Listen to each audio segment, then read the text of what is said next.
India's rising middle class. Together, we embark on a journey to unlock our nation's tremendous potential for greater prosperity and global positioning under the leadership of Honorable Prime Minister Shri Narendra Modi. As we complete the first quarter of the 21st century, continuing geopolitical headwinds suggest lower global economic growth over the medium term. However, our aspiration for a Vikasit Bharat inspires us, and the transformative work we have done during our government's first 2 terms guides us to march forward resolutely. Our economy is the fastest growing among all major economies. Our development track record for the past 10 years and structural reforms have drawn global attention. Confidence in India's capability and potential has only grown in this period. We see the next 5 years as a unique opportunity to realize Sabka Vikas, stimulating balanced growth of all regions. The great Telugu poet and playwright Gurujada Apparao had said, "Deshamante matti kadoy, deshamante manushuloy," meaning a country is not just its soil, a country is its people. In line with this, for us, Vikasit Bharat encompasses zero poverty, 100% quality good school education, access to high quality, affordable and comprehensive healthcare, 100% skilled labor with meaningful employment, 70% women in economic activities, and farmers making our country the food basket of the world.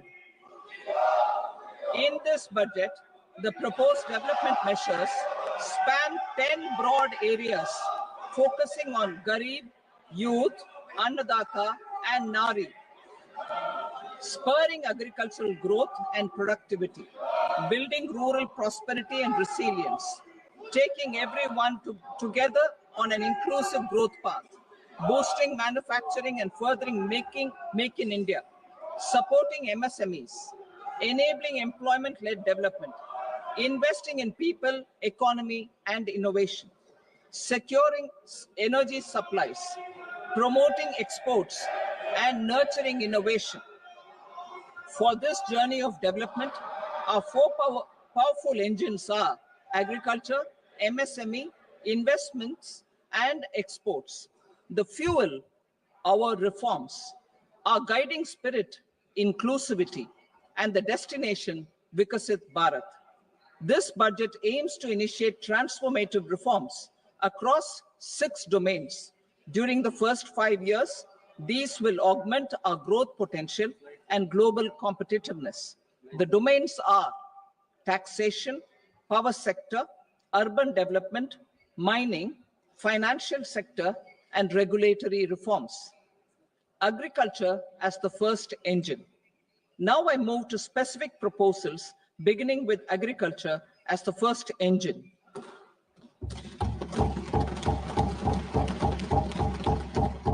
Prime Minister Dhan Dhanya Krishi Yojana, developing agri-districts program.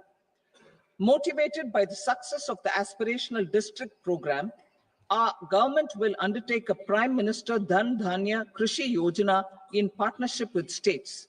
Through the convergence of existing schemes and specialized measures, the program will cover 100 districts with low productivity, moderate crop intensity, and below average credit parameters.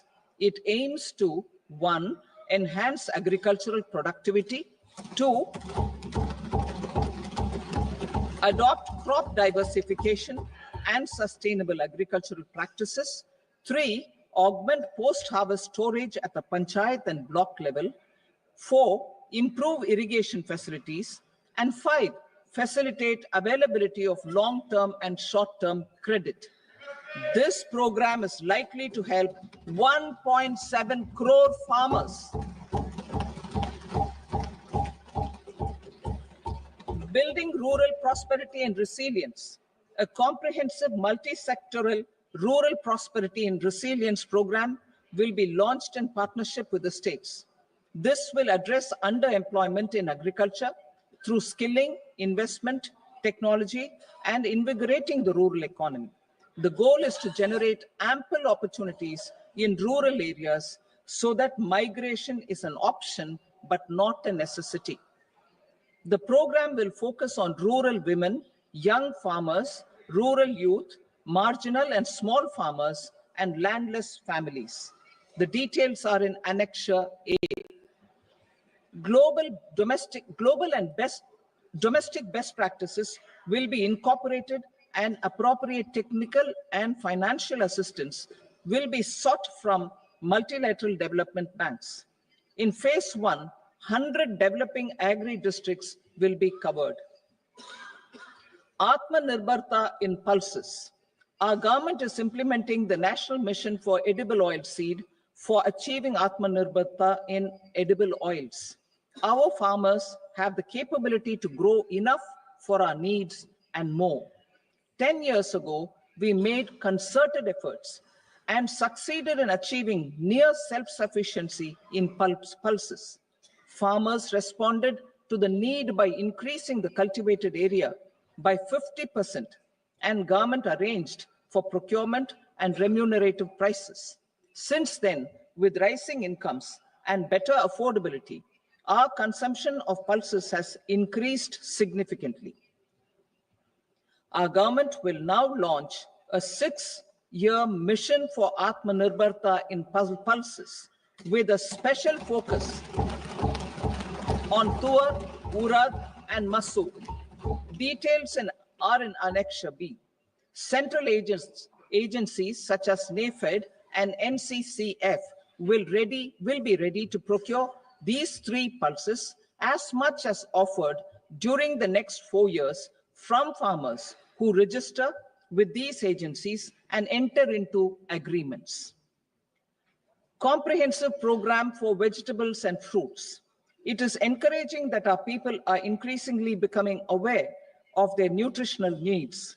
It is a sign of a society becoming healthier. With rising income levels, the consumption of vegetables, fruits, and Sri Anna is increasing significantly. A comprehensive program to promote production, efficient supplies, processing, and remunerative prices for farmers will be launched in partnership with the states. Appropriate institutional mechanisms for implementation and participation of farmer producer organizations and cooperatives will be set up. Makhana board in Bihar. For this, there is a special opportunity for the people of Bihar. A Makhana board will be established in the state to improve production, processing, value addition, and marketing of Makhana. The people engaged in these activities will be organized into FPOs. The board will provide hand-holding and training support to Makhana farmers and will also work to ensure they receive the benefits of all relevant government schemes. A national mission on high-yielding seeds will be launched, aimed at 1. Strengthening research ecosystem, 2. Targeted development and propagation of seeds with high yield, pest resistance, and climate resilience, and 3. Commercial availability of more than 100 seed varieties released since July 2024. India ranks second largest globally in fish production and aquaculture. Seafood exports are valued at 60,000 crore rupees. To unlock the untapped potential of the marine sector, our government will bring in an enabling framework for sustainable harnessing of fisheries from Indian Exclusive Economic Zone and high seas, with a special focus on the Andaman and Nicobar and Lakshadweep Islands. For the benefit of lakhs of cotton growing farmers, I am pleased to announce a mission for cotton productivity. This 5-year mission will facilitate significant improvements in productivity and sustainability of cotton farming and promote extra long staple cotton varieties. The best of science and technology support will be provided to farmers. Aligned with our integrated 5F vision for the textile sector, this will help in increasing incomes of the farmers and ensure a steady supply of quality cotton for rejuvenating India's traditional textile sector. Kisan Credit Cards facilitate short-term loans for 7.7 crore farmers, fishermen, and dairy farmers. The loan limit under modified interest subvention scheme will be enhanced from 3 lakh rupees to 5 lakh rupees for loans taken through the KCC. For Atmanirbharta in urea production, our government had reopened 3 dormant urea plants in the eastern region. To further augment urea supply, a plant with annual capacity of 12.7 lakh metric tons will be set up at Namrup in Assam.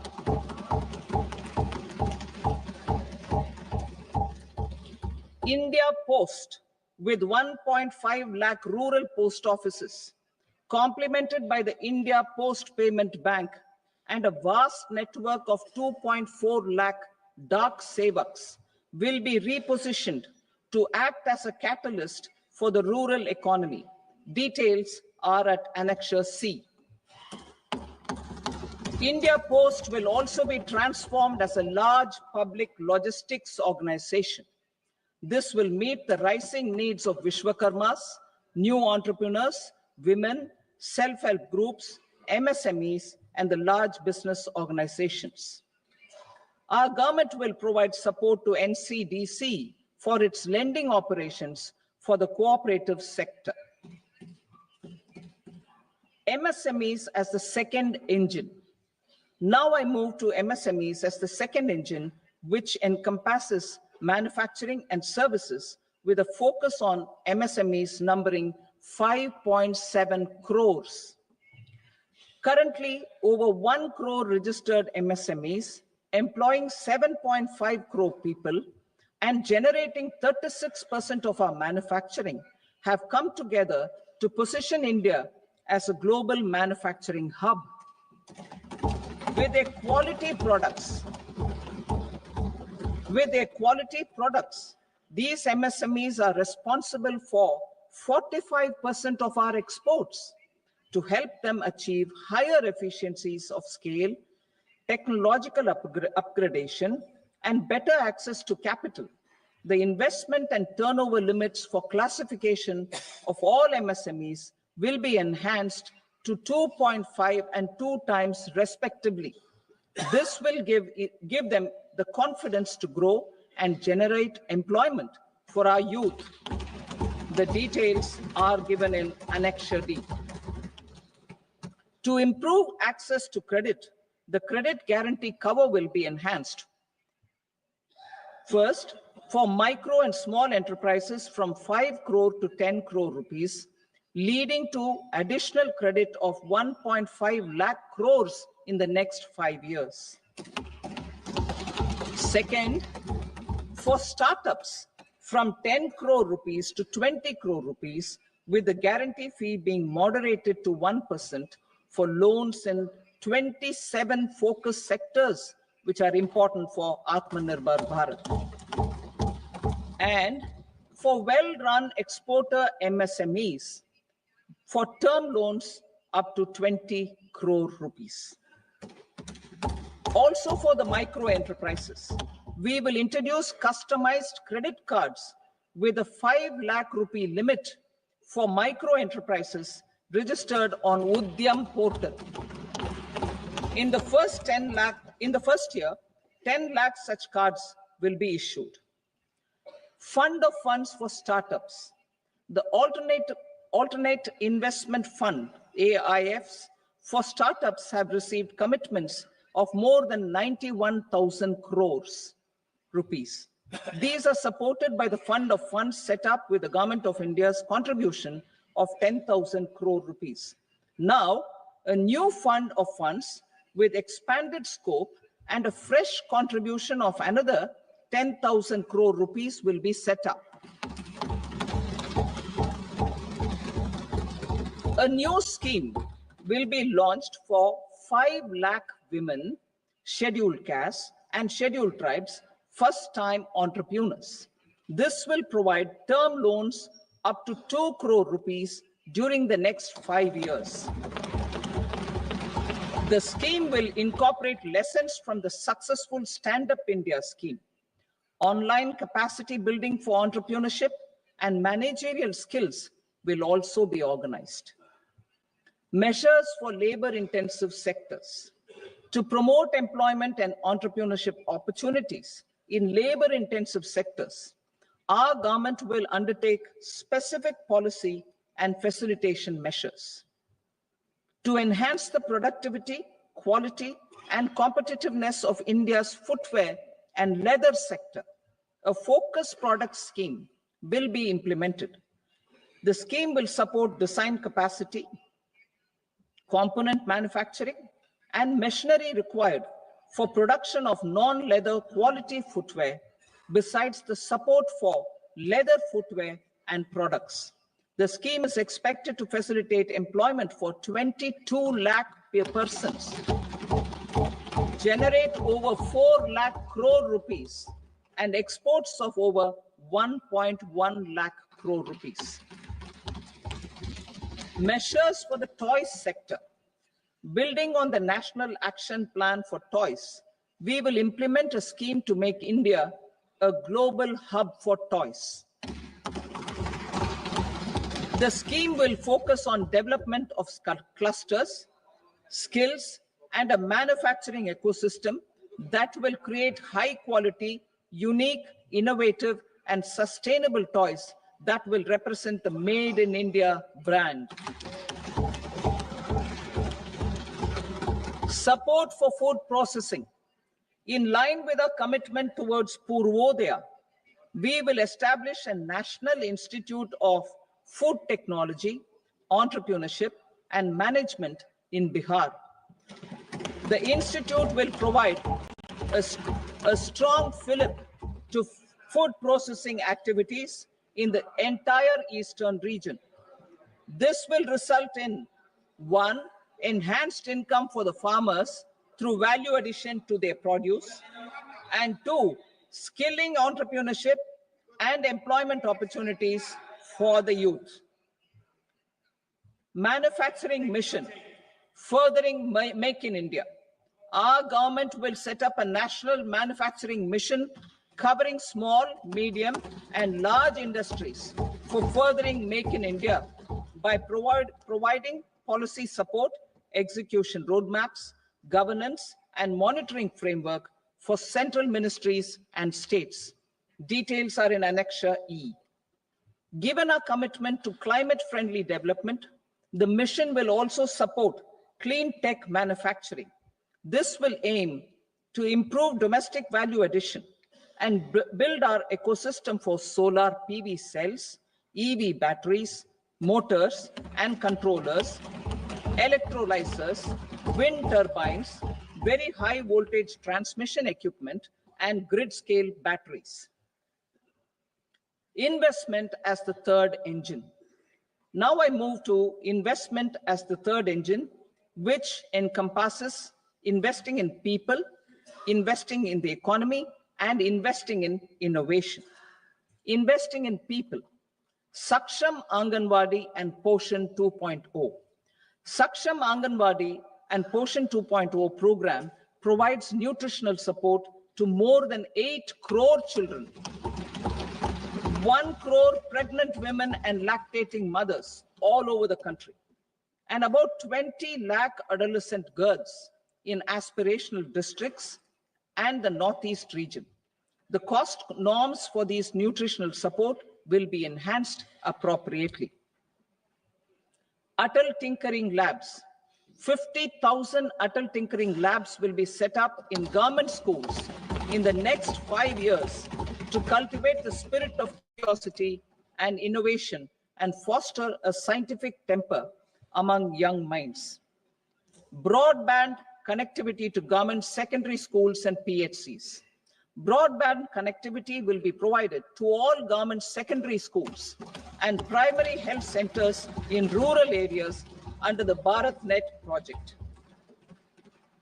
Bharatiya Bhasha Pustak Scheme. We propose to implement a Bharatiya Bhasha Pustak scheme to provide digital form Indian language books for schools and for higher education. This aims to help students understand their subjects better and in their language.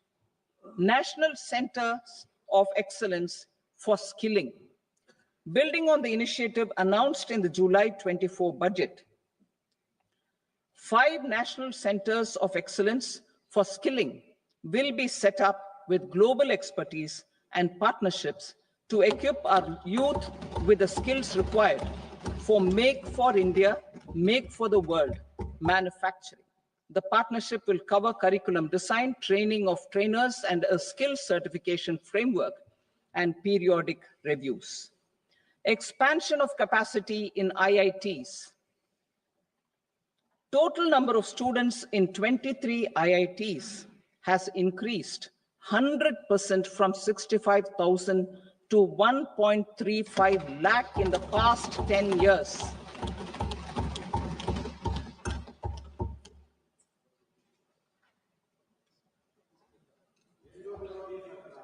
Additional infrastructure will be created in the 5 IITs started after 2014 to facilitate education for 6,500 more students.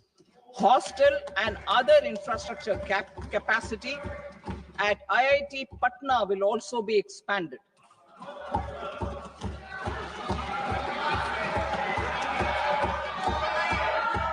Center of Excellence.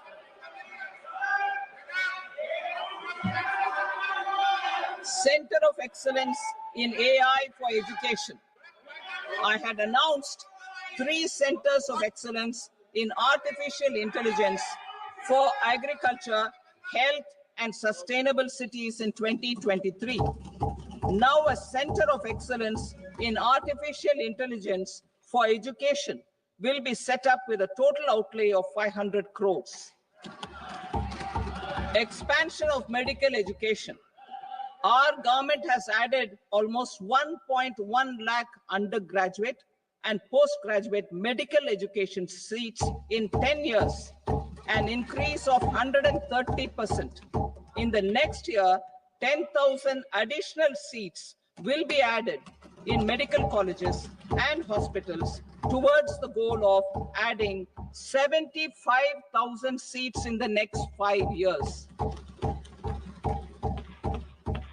Daycare cancer centers in all district hospitals. Our government will facilitate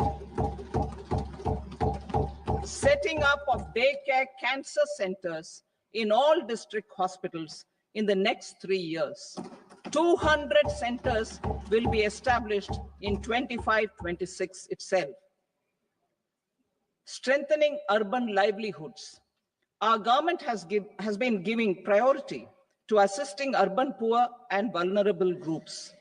A scheme for socio-economic upliftment of urban workers will be implemented to help them improve their incomes, have sustainable livelihoods, and a better quality of life.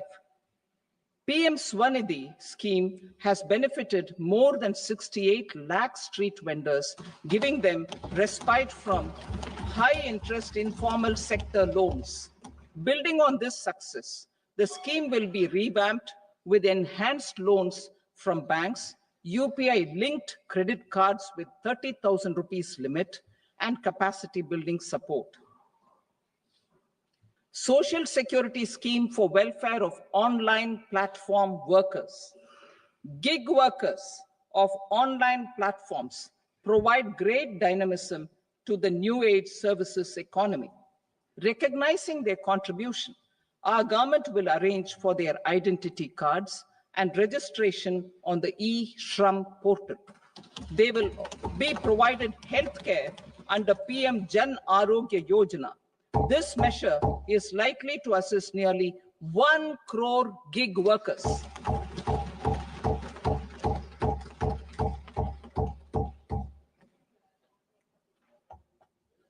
Investing in the economy, public-private partnership in infrastructure. Each infrastructure-related ministry will come up with a 3-year pipeline of projects that can be implemented in PPP mode. States will also be encouraged to do so and can seek support from the India Infrastructure Project Development Fund, which is a scheme to prepare PPP proposals. Support to states for infrastructure. An outlay of 1.5 lakh crore is proposed for the 50-year interest-free loans to states for capital expenditure and incentives for reforms. Building on the success of the first asset monetization plan announced in 2021, the second plan for 2025 to 30 will be launched to plow back capital of 10 lakh crore in new projects. Regulatory and fiscal measures will be fine-tuned to support the plan. Jal Jeevan Mission. Since 2019, 15 crore households, representing 80% of India's rural population, have been provided access to portable tap water connections. To achieve 100% coverage, I am pleased to announce the extension of this mission until 2028 with an enhanced total outlay. The mission's focus will be on the quality of infrastructure and O&M of rural piped water supply schemes through Jan Bhagidari. A separate MOU or separate MOUs will be signed with the states and union territories to ensure sustainability and citizen-centric water services delivery. Urban sector reforms. Building on the July budget proposals, urban sector reforms related to governance, municipal services, urban land, and planning will be incentivized. Urban Challenge Fund. The government will set up an urban challenge fund of 1 lakh crore rupees to implement the proposals for cities as growth hubs, creative redevelopment of cities, and for water and sanitation purposes announced in the July budget. This fund will finance up to 25% of the cost of bankable projects, with a stipulation that at least 50% of the cost is funded from bonds, bank loans, and PPPs. An allocation of 10,000 crore is proposed in 2025-26. Power sector reforms. We will incentivize electricity distribution reforms and augmentation of intra-state transmission capacity by states. This will improve financial health and capacity of electricity companies. Additional borrowing of 0.5% of GSDP will be allowed to states contingent on these reforms. Nuclear energy mission for Vikasit Bharat. Development of at least 100 gigawatt of nuclear energy by 2047 is essential for our energy transition efforts. For an active partnership with the private sector towards this goal, amendments to the Atomic Energy Act and the Civil Liability for Nuclear Damage Act will be taken up. A nuclear energy mission for research and development of small modular reactors with an outlay of 20,000 crore will be set up. At least 5 indigenously developed small modular reactors will be operationalized by 2033. Shipbuilding. The shipbuilding financial assistance policy will be revamped to address cost disadvantages. This will also include credit notes for ship breaking in Indian yards to promote the circular economy. Large ships above a specified size will be included in the infrastructure harmonized master list. Shipbuilding clusters will be facilitated to increase the range, categories, and capacity of ships. This will include additional infrastructure, facilities, skilling, and technology to develop the entire ecosystem. Maritime Development Fund for long-term financing for the maritime industry, a Maritime Development Fund with a corpus of 25,000 crore rupees will be set up. This will be for distributed support and promoting competition. This will have up to 49% contribution by the government, and the balance will be mobilized from ports and from private sector. UDAN regional connectivity schemes. UDAN has enabled 1.5 crore middle-class people to meet their aspirations for speedier travel. The scheme has connected 88 airports, and operationalized 619 routes. Inspired by that success, a modified UDAN scheme will be launched to enhance regional connectivity to 120 new destinations and carry 4 crore passengers in the next 10 years. 4 crore additional passengers in the next 10 years. The scheme will also support helipads and smaller airports in hilly, aspirational, and northeast regional districts.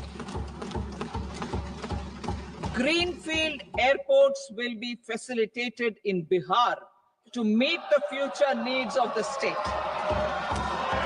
These will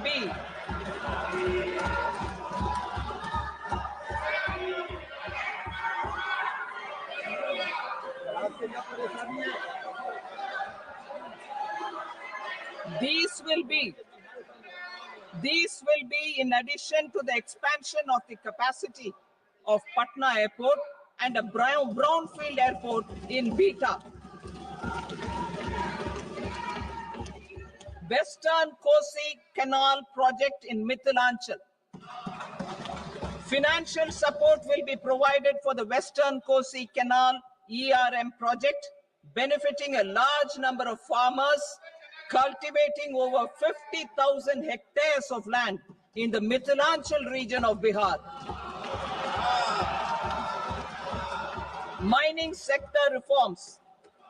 Mining sector reforms, including those for minor minerals, will be encouraged through sharing of best practices and institutions of a state mining index. A policy for recovery of critical minerals from tailings will be brought out. Under the special window for affordable and mid-income housing, SWAMI, 50,000 dwelling units in stressed housing projects have been completed and keys handed over to home buyers. Another 40,000 units will be completed in 2025, further helping middle-class families who are paying EMIs on loans taken for apartments while also paying rent for their current dwellings. Building on this success, SWAMI Fund 2 will be established as a blended finance facility with contribution from the government, banks, and private investors. This fund of 15,000 crore rupees will aim for expeditious completion of another 1 lakh units. PM Gati Shakti data for private sector. For furthering PPPs and assisting the private sector in project planning, access to relevant data and maps from the PM Gati Shakti portal will be provided. Tourism for employment-led growth.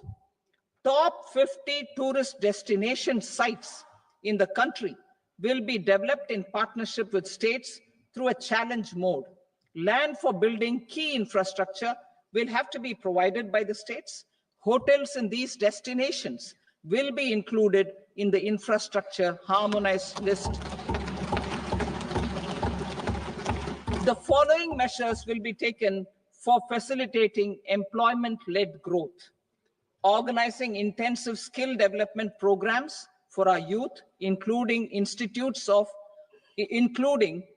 institutes of hospitality management, providing mudra loans for homestays, improving ease of travel and connectivity to tourist destinations, providing performance-linked incentives to states for effective destination management, including tourist amenities, cleanliness, and marketing efforts, and introducing streamlined e-visa facilities along with visa fee waivers for certain tourist groups. Continuing with the emphasis on places of spiritual and religious significance, in the July budget, there will be a special focus on destinations related to the life and times of Lord Buddha. Medical tourism and heal in India. Medical tourism and heal in India will be promoted in partnership with the private sector, along with capacity building and easier visa norms. Investing in innovation. To implement private sector-driven research, development, and innovation initiatives announced in the July budget, I am now allocating 20,000 crore rupees for this purpose. A deep tech fund of funds will also be explored to catalyze the next generation startups as a part of this initiative. In the next 5 years, under the PM Research Fellowship Scheme, we will provide 10,000 fellowships for technological research in IITs and IISc with enhanced financial support. The second gene bank with 10 lakh germplasm lines will be set up for future food and nutritional security. This will provide conservation support to both public and private sectors for genetic resources. We will start a national geospatial mission to develop foundational geospatial infrastructure and data. Using PM Gati Shakti, this mission will facilitate modernization of land records, urban planning, and design of infrastructure projects. A Gyan Bharatam mission for survey, documentation, and conservation of our manuscript heritage with academic institutions, museums, libraries, and private collectors will be undertaken to cover more than 1 crore manuscripts. We will set up a national digital repository of Indian knowledge systems for knowledge sharing. Now I move to exports as the fourth engine. We will set up an export promotion mission with sectoral and ministerial targets driven jointly by the Ministries of Commerce, MSME, and Finance. It will facilitate easy access to export credit, cross-border factoring support, support to MSMEs to tackle non-tariff measures in overseas markets. A digital public infrastructure, Bharat Trade Net, for international trade will be set up as a unified platform for trade documentation and financing solutions. This will complement the Unified Logistics Interface platform. The BTN will be aligned with international practices. Support will be provided to develop domestic manufacturing capacities for our economy's integration with global supply chains. Sectors will be identified based on objective criteria. Facilitation groups with participation of senior officers and industry representatives will be formed for select products and supply chains. Through this, there are huge opportunities related to Industry 4.0, which needs high skills and talent. Our youth have both. Our government will support the domestic electronic equipment industry to leverage this opportunity for the benefit of our youth. A national framework will be formulated as guidance to states for promoting global capability centers in emerging Tier 2 cities. This will suggest measures for enhancing availability of talent and infrastructure, building bylaw reforms, and mechanisms for collaboration with industry. Our government will facilitate upgradation of infrastructure and warehousing for air cargo, including high-value perishable horticultural produce. Cargo screening and customs protocol will be streamlined and made user-friendly. Reforms as the fuel. Over the past 10 years, our government has implemented several reforms for convenience of taxpayers, such as faceless assessment, 2, taxpayer charter, 3, faster returns, 4, almost 99% returns being on self-assessment, and 5, Vivad Se Vishwas scheme.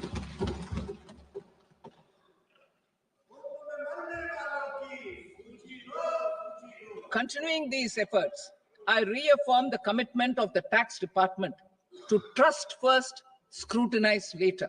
I also propose to introduce the new income tax bill next week. I will detail the indirect tax reforms and changes in direct taxes in Part B. Financial sector reforms. The FDI limit for the insurance sector will be raised from 74 to 100%. This enhanced limit will be available for those companies which invest the entire premium in India. The current guardrails and conditionalities associated with foreign investment will be reviewed and simplified. The services of India Post Payment Bank will be deepened and expanded in rural areas. NABFID will set up a partial credit enhancement facility for corporate bonds for infrastructure. Public sector banks will develop Grameen Credit Score framework to serve the credit needs of SHG members and people in rural areas. A forum for regulatory coordination and development of pension products will be set up. To implement the earlier announcement on simplifying the KYC processes, the revamped central KYC registry will be rolled out in 2025. We will also implement a streamlined system for periodic updating. Requirements and procedures for speedy approval of company mergers will be rationalized. The scope for fast-track mergers will also be widened and the process made simpler. As proposed in the interim budget, we signed bilateral investment treaties with 2 countries in 2024 to encourage sustained foreign investment, and in the spirit of First Develop India, the current model BIT will be revamped and made more investor-friendly. In the last 10 years, in several aspects, including financial and non-financial, our government has demonstrated a steadfast commitment to ease of doing business. We are determined to ensure that our regulations must keep up with technological innovations and global policy developments. A light touch regulatory framework based on principles and trust will unleash productivity and employment. Through this framework, we will update regulations that were made under old laws. To develop this modern, flexible, people-friendly, and trust-based regulatory framework appropriate for the 21st century, I propose 4 specific measures. A high-level committee for regulatory reforms will be set up for a review of all non-financial sector regulations certifications, licenses, and permissions. The committee will be expected to make recommendations within a year. The objective is to strengthen trust-based economic governance and take transformational measures to enhance ease of doing business, especially in matters of inspection and compliances. States will be encouraged to join in this endeavor.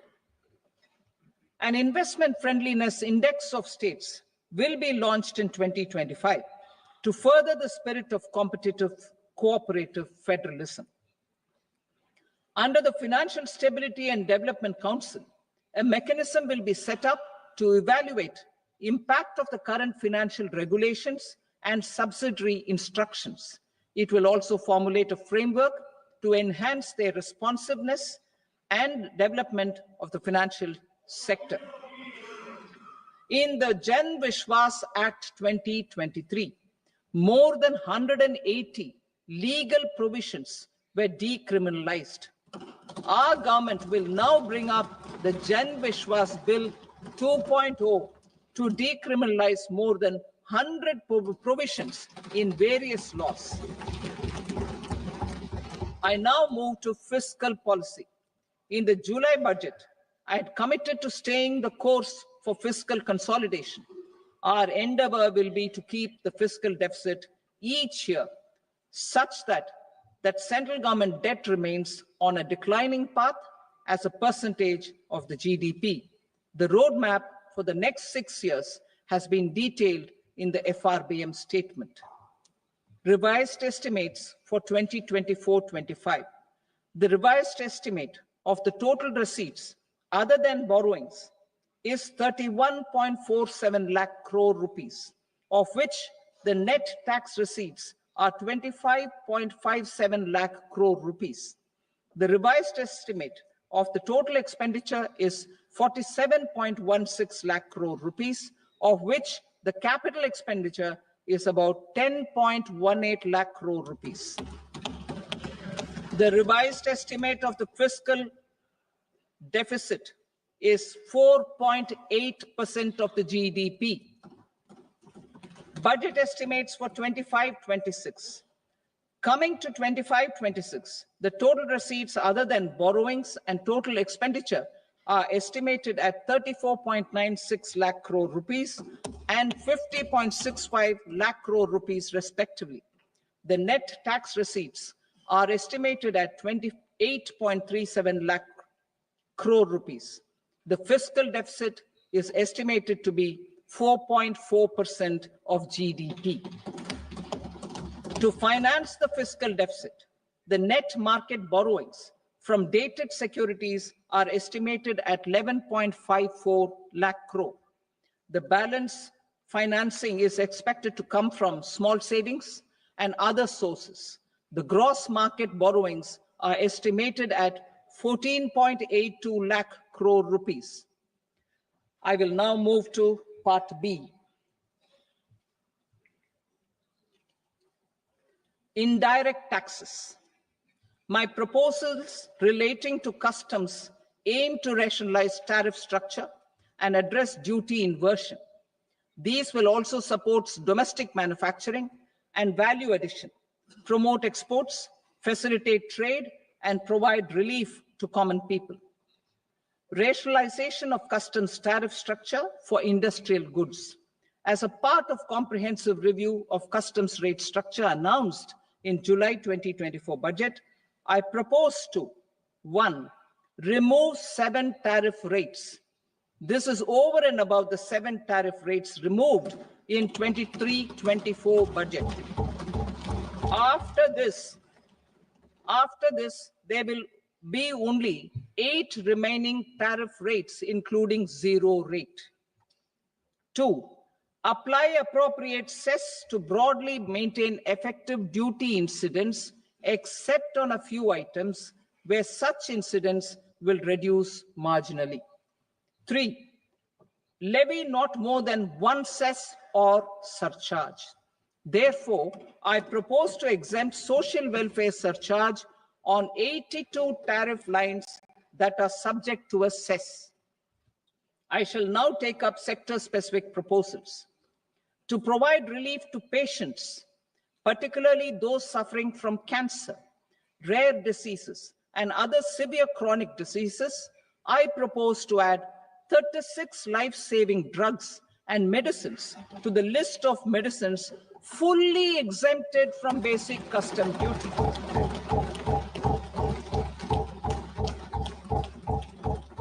I also propose to add 6 life-saving medicines to the list attracting concessional custom duty of 5%. Full exemption and concessional duty will also respectively apply on the bulk drugs for manufacture of the above. Specified drugs and medicines under patient assistance programs run by the pharmaceutical companies are fully exempt from BCD, provided the medicines are supplied free of cost to the patients. I propose to add 37 more medicines along with 13 new patient assistance programs. Support to domestic manufacturing and value addition. Critical minerals. In the July 2024 budget, I had fully exempted BCD on 25 critical minerals that are not domestically available. I had also reduced BCD of 2 other such minerals to provide a major fillip to their processing, especially by MSMEs. Now, I propose to fully exempt cobalt powder and waste, the scrap of lithium-ion battery, lead, zinc, and 12 more critical minerals. This will help secure the availability for manufacturing in India and promote more jobs for our youth. To promote domestic production of technical textile products, such as agro-textiles, medical textiles, and geotextiles at competitive prices, I propose to add 2 more types of shuttle-less looms to the list of fully exempted textile machinery. I also propose to revise the BCD rate on knitted fabrics covered by 9 tariff lines from 10 or 20 to 20% or 115 rupees per kg, whichever is higher. Electronic goods. In line with our Make in India policy and to rectify inverted duty structure, I propose to increase the BCD on interactive flat panel display from 10% to 20% and reduce the BCD to 5% on open cell and other components. In 23-24 budget, for the manufacture of open cells of LCD, LED TVs, I had reduced the BCD on parts of open cells from 5% to 2.5%. To further boost the manufacture of such open cells, the BCD on these parts will now stand exempted. Lithium-ion battery. To the list of exempted capital goods, I propose to add 35 additional capital goods for EV battery manufacturing and 28 additional capital goods for mobile phone battery manufacturing. This will boost domestic manufacture of lithium-ion batteries, both for mobile phones and for electric vehicles. Shipping sector. Considering that shipbuilding has a long gestation period, I propose to continue the exemption of BCD on raw materials, components, consumables, or parts for the manufacture of ships for another 10 years.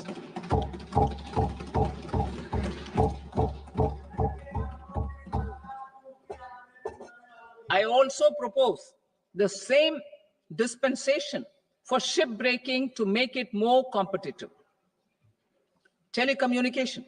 To prevent classification disputes, I propose to reduce the BCD from 20% to 10% on carrier-grade Ethernet switches to make it at par with non-carrier-grade Ethernet switches. Export promotion. To facilitate exports of handicrafts, I propose to extend the time period for export from 6 months to 1 year, further extendable by another 3 months if required. I also propose to add 9 items to the list of duty-free inputs. Leather sector. I propose to fully exempt BCD on wet blue leather to facilitate imports for domestic value addition and employment. I also propose to exempt crust leather from 20% export duty to facilitate exports by small tanners. Marine products. To enhance India's competitiveness in the global seafood market, I propose to reduce BCD from 30% to 5% on frozen fish paste, surimi, for manufacture and export of its analog products. I also propose to reduce BCD from 15% to 5% on fish hydrolysates for manufacture of fish and shrimp feed. In July 2024 budget, to promote development of domestic MROs for aircraft and ships, I had extended the time limit for export of foreign origin goods that were imported for repairs from 6 months to 1 year and further extendable by 1 year. I now propose to extend the same dispensation for railway goods. Time limit for provisional assessment. Presently, the Customs Act 1962 does not provide any time limit to finalize provisional assessments, leading to uncertainty and cost to trade. As a measure of promoting ease of doing business, I propose to fix a time limit of 2 years, extendable by a year, for finalizing the provisional assessment. I propose to introduce a new provision that will enable importers or exporters, after clearance of goods, to voluntarily declare material facts and pay duty with interest but without penalty. This will incentivize voluntary compliance. However, this will not apply in cases where department has already initiated audit or investigation proceedings. For industry to better plan their imports, I propose to extend the time limit for the end use of imported inputs in the relevant rules from 6 months to 1 year. This will provide operational flexibility in view of cost and uncertainty of supply. Further, such importers will now have to file only quarterly statements instead of a monthly statement.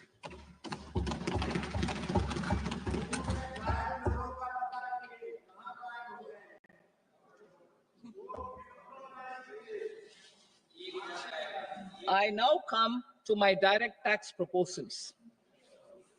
In Part A, I have briefly underlined taxation reforms as one of key reforms to realize our vision of Vikasit Bharat.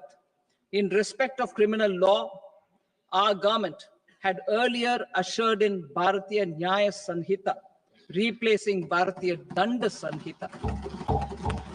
I am happy to inform this August House and the country that for new income tax bill will carry forward the same spirit of Nyaya in its drafting as well.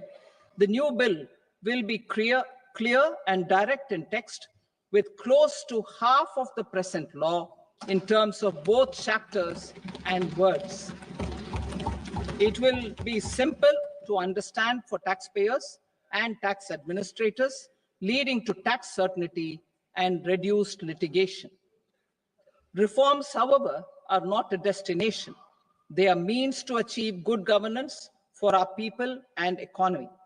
Providing good governance primarily involves being responsive. The Tirukural captures this in verse 542, which reads, "Vaanokki vaazhum ulagallam, mannavan kol nokki vaazhum kudi," meaning, just as the living beings live expecting rains, citizens live expecting good governance. Our government is committed to keeping an ear to the ground and a finger on the pulse and responding while balancing our national building efforts.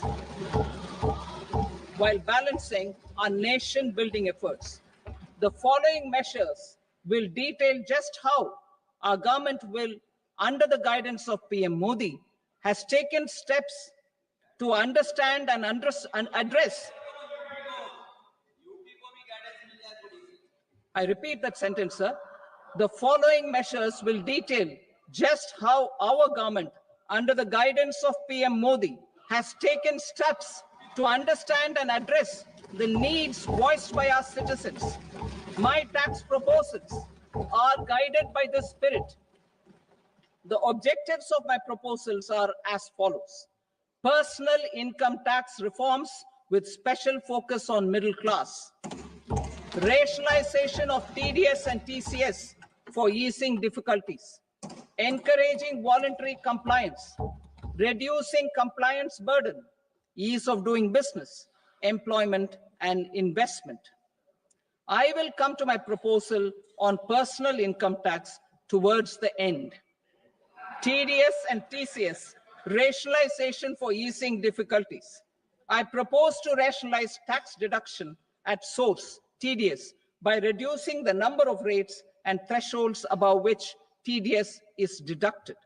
Further, threshold amounts for tax deduction will be increased for better clarity and uniformity. The limit for tax deduction on interest for senior citizens is being doubled from the present 50,000 rupees to 1 lakh rupees. Similarly, the annual limit of 2.40 lakh rupees for TDS on rent is being increased to 6 lakh rupees. This will reduce the number of transactions liable to TDS, thus benefiting small taxpayers receiving small payments. The threshold to collect tax at source, the TCS, on remittances under RBI's liberalized remittance scheme, the LRS, is proposed to be increased from 7 lakh to 10 lakhs. I also propose to remove TCS on remittances for education purposes, where such remittances is out of a loan taken from a specified financial institution. Both TDS and TCS are being applied on any transaction related to sale of goods. To prevent such compliance difficulties, I propose to omit the TCS. I also propose that the provisions of the higher TDS deduction will now apply only in non-PAN cases. In July 2024, the delay for payment of TDS up to the due date of filing statement was decriminalized. I propose to provide the same relaxation to TCS provisions as well. The government under the leadership of Prime Minister Modi believes in Sabka Saath, Sabka Vikas, Sabka Vishwas, and Sabka Prayas. In line with this, we brought in updated return facility in 2022 for voluntary compliance by taxpayers who had omitted to report their correct income. Our trust in taxpayers was proved right. Nearly 90 lakh taxpayers voluntarily updated their incomes by paying additional tax. Taking this trust further, I now propose to extend the time limit to file updated returns for any assessment year from the current limit of 2 years to 4 years. I propose to reduce the compliance burden for small charitable trusts and institutions by increasing their period of registration from 5 years to 10 years. It is also proposed that disproportionate consequences do not arise for minor defaults, such as incomplete applications filed by charitable entities. Presently, taxpayers can claim the annual value of self-occupied properties as nil only on the fulfillment of certain conditions. Considering the difficulties faced by taxpayers, it is proposed to allow the benefit of 2 such self-occupied properties without any condition. To streamline the process of transfer pricing and to provide an alternative to yearly examination, I propose to introduce a scheme for determining arm's length price of international transaction for a block period of 3 years. This will be in line with global best practices. With a view to reduce litigation and provide certainty in international taxation, the scope of safe harbor rules is being expanded. A number of senior and very senior citizens have very old national savings schemes accounts. As interest is no longer payable on such accounts, I propose to exempt withdrawals made from NSS by individuals on or after 29th August 2024.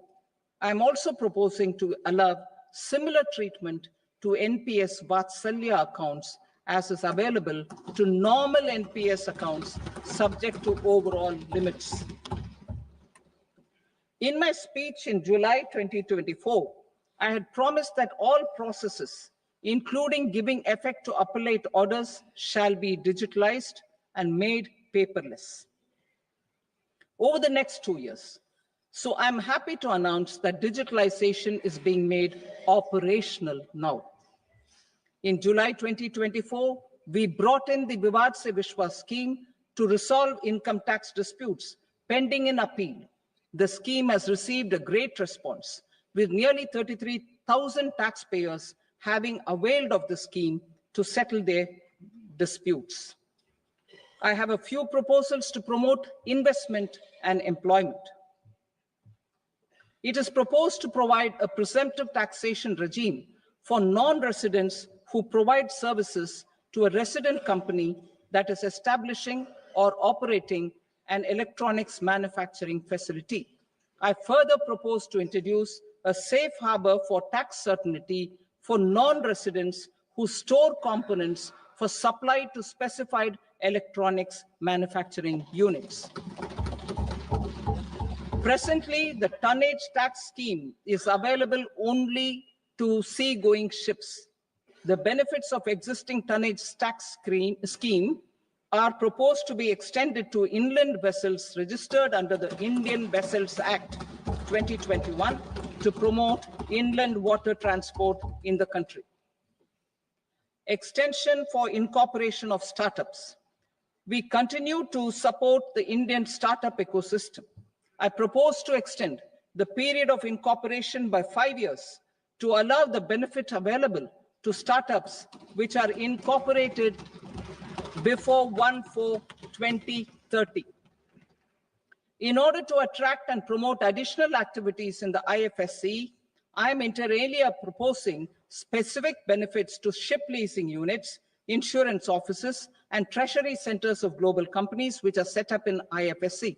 Further, to claim benefits, the cutoff date for commencement in IFSC has also been extended by 5 years to 31/3/2030. Category 1 and Category 2 AIFs are undertaking investments in infrastructure and other such sectors. I propose to provide certainty of taxation to these entities on the gains from securities, to promote funding from sovereign wealth funds and pension funds to the infrastructure sector. I propose to extend the date of making an investment by 5 more years up to 31st March 2030.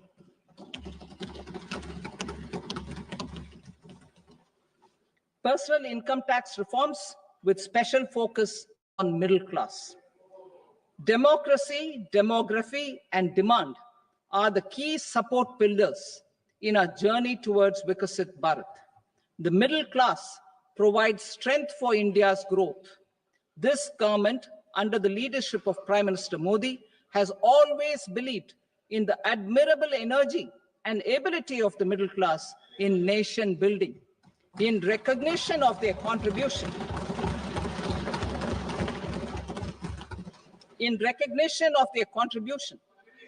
we have periodically reduced their tax burden.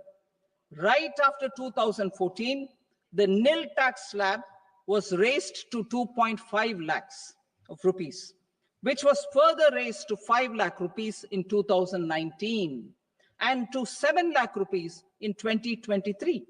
This is reflective of our government's trust on the middle class taxpayers. I am now happy to announce that there will be no income tax payable up to income of 12 lakh rupees.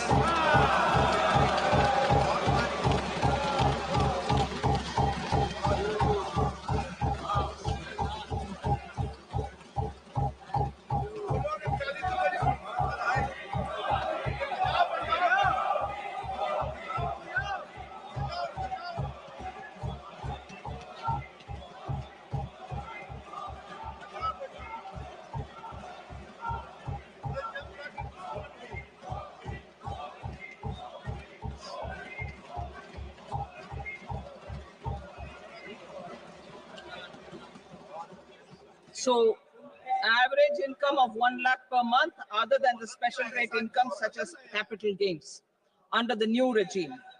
This limit will be 12.75 lakh for salaried taxpayers due to the standard deduction of 75,000. Slabs and rates are being changed across the board to benefit all taxpayers. The new structure will substantially reduce the taxes of the middle class and leave more money in their hands, boosting household consumption, savings, and investment. In the new tax regime, I propose to revise tax rate structures as follows: 0 to 4 lakh rupees nil, 4.8 lakh rupees to 4 to 8 lakh rupees 5%, 8 to 12 lakh rupees 10%, 12 to 16 lakh rupees 15%, 16 to 20 lakh rupees 20%, 20 to 24 lakh rupees 25%, and above 24 lakh rupees 30%. To taxpayers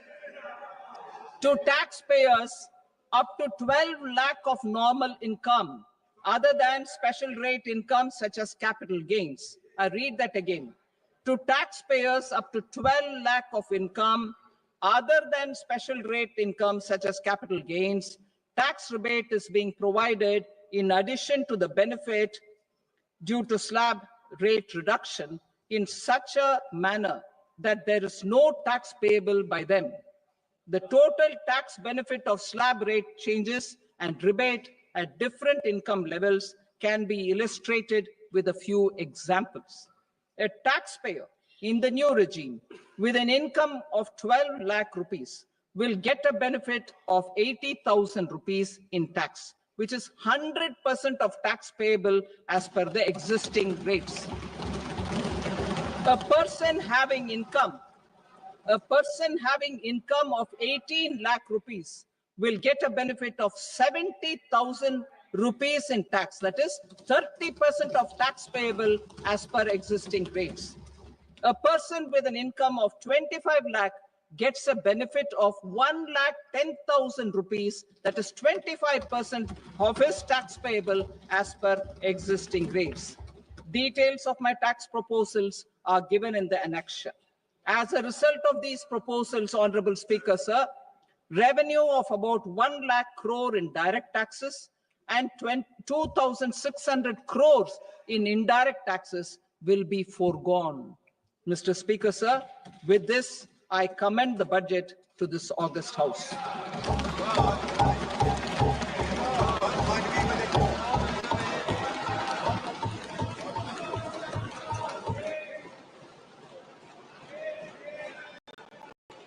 Item number 2, Srimati Nirmala Sitharaman.